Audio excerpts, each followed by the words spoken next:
Chapter 4. Morning at Green Gables. It was broad daylight when Anne awoke and sat up in bed, staring confusedly at the window through which a flood of cherry sunshine was pouring in outside, of which something white and feathery waved across glimpses of blue sky. For a moment she could not remember where she was. First came a delightful thrill, as of something very pleasant, then a horrible remembrance. This was Green Gables, and they didn't want her because she wasn't a boy. But it was morning, and yes, it was a cherry tree in full bloom outside of her window. With a bound she was out of bed and across the floor. She pushed up the sash.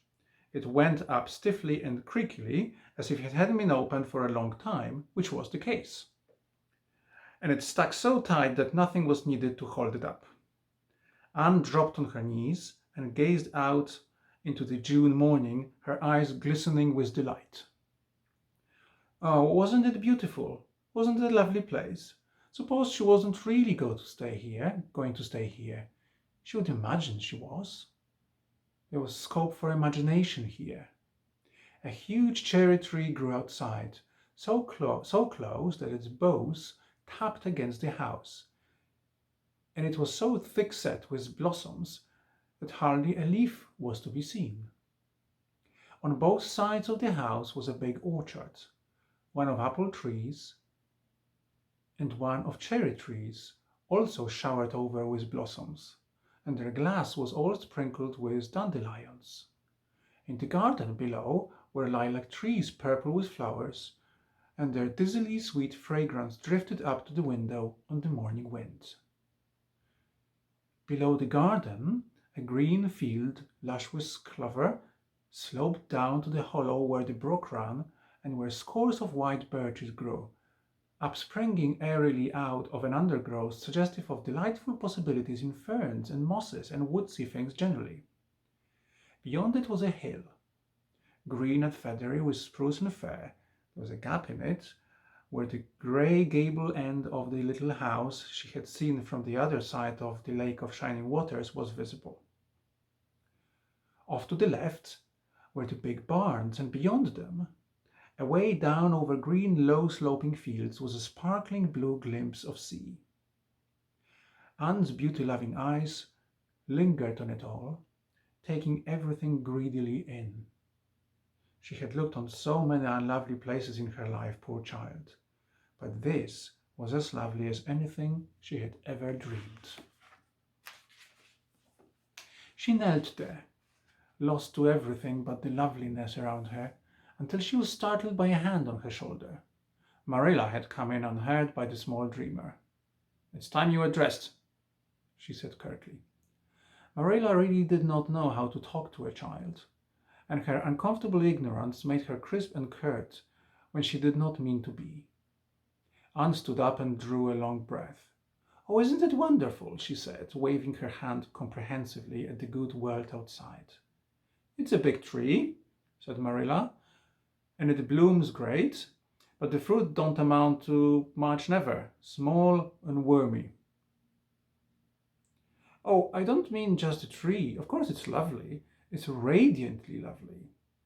It blooms as if it meant it, but I meant everything, the garden and the orchard and the brook and the woods, the whole big dear world. Don't you feel as if you just loved the world on a morning like this? And I can hear the brook laughing all the way up here. Have you ever noticed what cheerful things brooks are? They're always laughing. Even in winter time I've heard them under the ice. I'm so glad there's a brook near Green Gables. Perhaps you think it doesn't make any difference to me when you are not going to keep me, but it does. I shall always like to remember that there is a brook at Green Gables, even if I never see it again. If there wasn't a brook, I'd be haunted by the uncomfortable feeling that there ought to be one. I am not in the depth of despair this morning. I never can be in the morning. Isn't it a splendid thing that there are mornings? But I feel very sad. I've just been imagining that it was really me you wanted after all, and that I was to stay here forever and ever.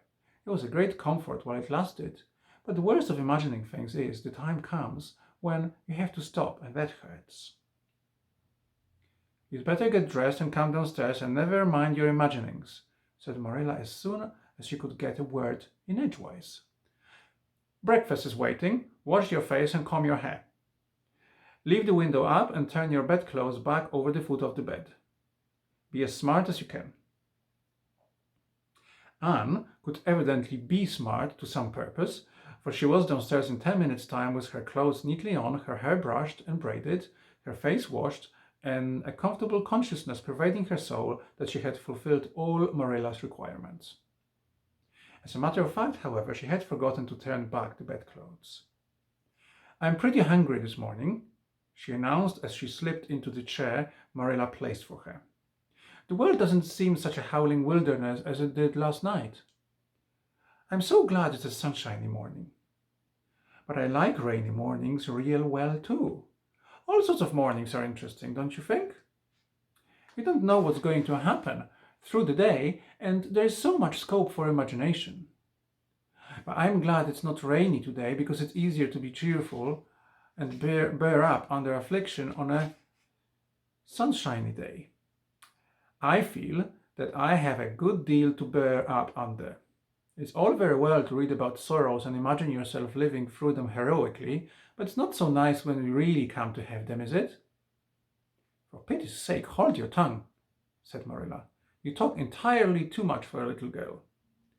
Thereupon Anne held her tongue so obediently and thoroughly that her continued silence made Marilla rather nervous, as if in the presence of something not exactly natural.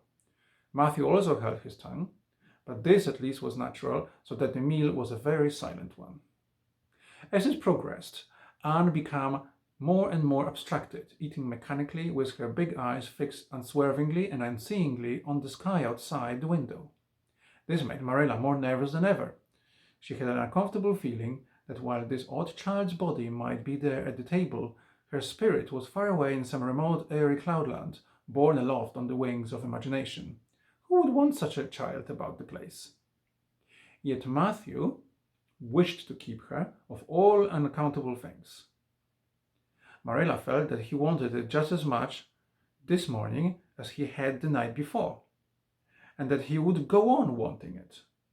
That was Matthew's way. Take a whim into his head and cling to it with the most amazing silent persistency. A persistency 10 times more potent and effectual in its very silence than if he had talked it out. When the meal was ended, Anne came out of her reverie and offered to wash the dishes. "Can you wash dishes right?" asked Marilla distrustfully. "Pretty well. I'm better at looking after children, though. I've had so much experience at that. It's such a pity you haven't Anne here for me to look after." "I don't feel as if I wanted any more children to look after than I've got at present. You're problem enough in all conscience. What's to be done with you, I don't know. Matthew is a most ridiculous man." "I think he's lovely," said Anne reproachfully. "He's so very sympathetic. He didn't mind how much I talked. He seemed to like it. I felt he was a kindred spirit as soon as ever I saw him." "Yeah, both queer enough, if that's what you mean by kindred spirits," said Marilla with a sniff. "Yes, you may wash the dishes. Take plenty of hot water and be sure to dry them well. I've got enough to attend to this morning, for I'll have to drive over to White Sands in the afternoon and see Mrs. Spencer. You will come with me and we'll settle what's to be done with you. After you've finished the dishes, go upstairs and make your bed." Anne washed the dishes deftly enough, as Marilla, who kept a sharp eye on the process, discerned. Later on, she made her bed less successfully, for she had never learned the art of wrestling with a feathered tick.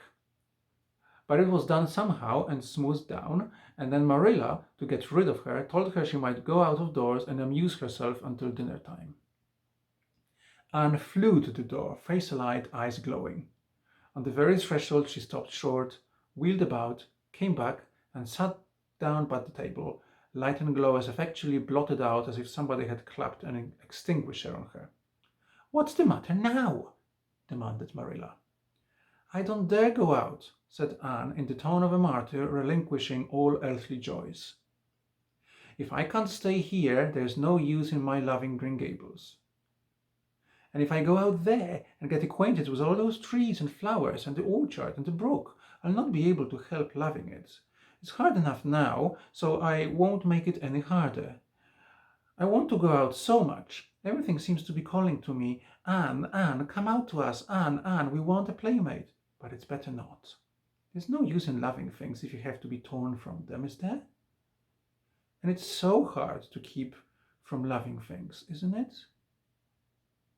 That was why I was so glad when I thought I was going to live here. I thought I'd have so many things to love and nothing to hinder me. But that brief dream is over. I am resigned to my fate now, so I don't think I'll go out for fear I'll get unresigned again. What is the name of that geranium on the windowsill, please? That's the apple center geranium. Oh, I don't mean that sort of a name. I mean, just a name you gave it yourself. Didn't you give it a name? May I give it one, then? May I call it, let me see, Bonnie would do. May I call it Bonnie while I'm here? Oh, do let me. Goodness, I don't care. But where on earth is the sense of naming a geranium? Oh, I like things to have handles, even if they are only geraniums. It makes them seem more like people. How do you know but that it hurts a geranium's feelings just to be called a geranium and nothing else? You wouldn't like to be called nothing but a woman all the time. Yes, I shall call it Bonnie. I named that cherry tree outside my bedroom window this morning. I called it Snow Queen because it was so white. Of course, it won't always be in blossom, but one can imagine that it is, can't one? I never in all my life saw or heard anything to equal her, muttered Marilla, beating a retreat down the cellar after potatoes. She is kind of interesting, as Matthew says. I can feel already that I'm wondering what on earth she'll say next. She'll be casting a spell over me too. She's cast it over Matthew. That look he gave me when he went out said everything he said or hinted last night over again. I wish he was like other men and would talk things out. A body could answer back then and argue him into reason. But what's to be done with a man who just looks? Anne had relapsed into reverie with her chin in her hands and her eyes on the sky when Marilla returned from her cellar pilgrimage. These Marilla left her until the early dinner was on the table. I suppose I can have the mare and buggy this afternoon, Matthew, said Marilla. Matthew nodded and looked wistfully at Anne. Marilla intercepted the look and said grimly, I'm going to drive over to White Sands and settle this thing. I'll take Anne with me, and Mrs. Spencer will probably make arrangements to send her back to Nova Scotia at once. I'll set your tea out for you, and I'll be home in time to milk the cows. Still Matthew said nothing, and Marilla had a sense of having wasted words and breath. There is nothing more aggravating than a man who won't talk back, unless it is a woman who won't. Matthew hitched the sorrel into the buggy in due time, and Marilla and Anne set off. Matthew opened the yard gate for them, and as they drove slowly through, he said, to nobody in particular as it seemed, Little Jerry Buote from the creek was here this morning, and I told him I guess I'd hire him for the summer. Marilla made no reply, but she hit the unlucky sorrel such a vicious clip with the whip that the fat mare, unused to such treatment, whizzed indignantly down the lane at an alarming pace. Marilla looked back once as the buggy bounced along and saw that aggravating Matthew leaning over the gate, looking wistfully after them.